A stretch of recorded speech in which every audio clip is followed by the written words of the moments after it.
Paradise Lost. It was written by John Milton.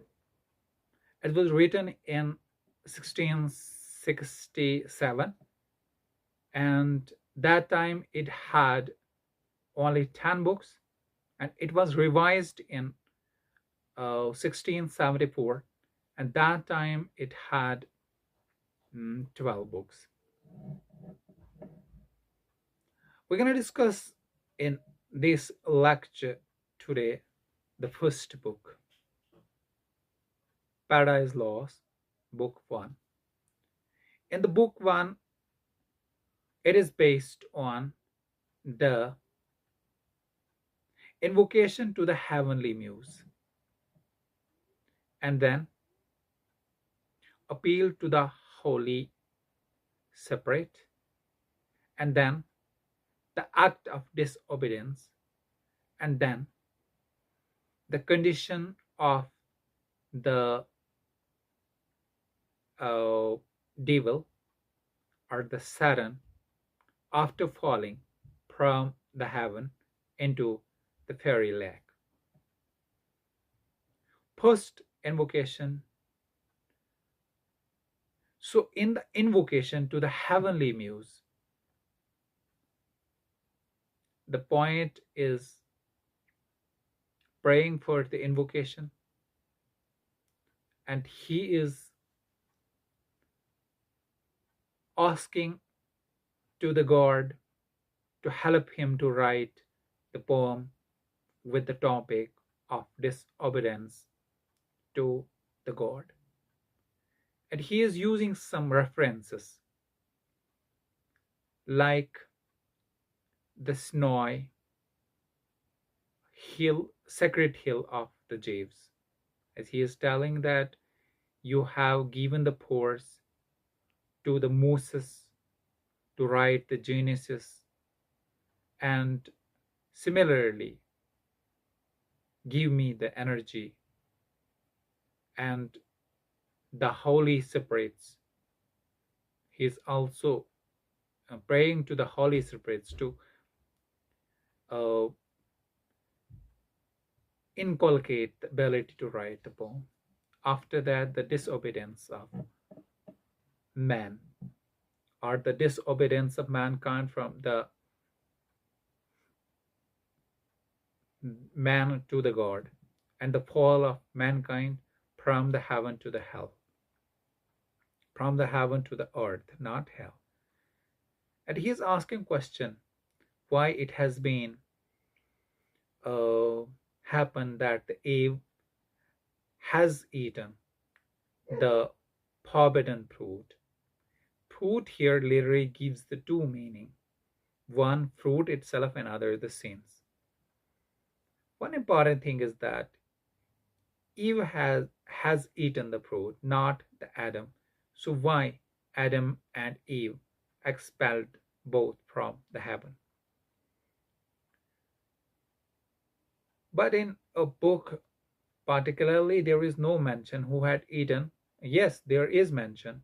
The eaten of the forbidden fruit. The forbidden fruit has been eaten by the Eve. And he is saying that there is the plotting. There is a plotting against this thing. There is a plotting behind it. Maybe it was the wish of the God. Maybe it was the wish of the divine force to do so.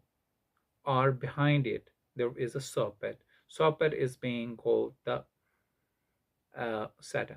The story stagnate here, the disobedience of man to the human, sorry, to the God, and the story starts here from the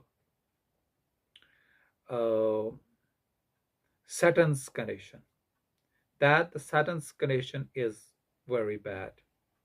He has rebelled and resist against the God with a number of angels. He is in a lack of fire, very lack. There is no hope. There is no place. There is no rest. and all are there. And at last, the silence is broken by the Beelzebub. But Satan himself is thinking about the power of God and about his ignorance, about his pride, about his energy. But this silence and this pensive thought is being broken by the comrade of Satan, Beelzebub. Beelzebub is having the doubt that they have rebelled against the God. They have no energy to resist against the God. They have no force. They have nothing. But Satan, when Satan sees the Beelzebub, he recognizes that there is the change. He feels that there is the change in Beelzebub. He asks him that after falling from the heaven into the hell, Beelzebub has completely been changed, and he boosts the encourage in them. He boosts the energy, ability, potential in them. He tells them that they are having the self effacement, they're having the self determination. What happens if they uh, are not able to win? They are fallen, they are become the victim of the power of God. What then? Their mind are still safe, and the hell and the heaven, it depends only on the idea of mind. There is nothing like that hell and heaven. It is the particular thought of the mind. He is encouraging them, he is boosting them. And after that, Beelzebub gives the response to his uh, encouragement, and they went, or they go from uh, the place where they are now, from that place to the dry land, and there they make the pandemonium.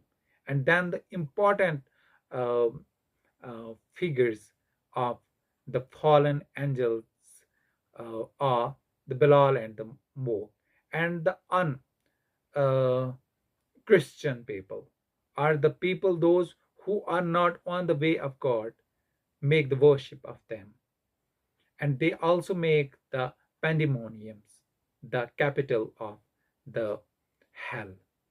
And then Satan, while he was encouraging his comrades, says it is better to reign in hell than to serve in heaven. So the first book comes to an end here.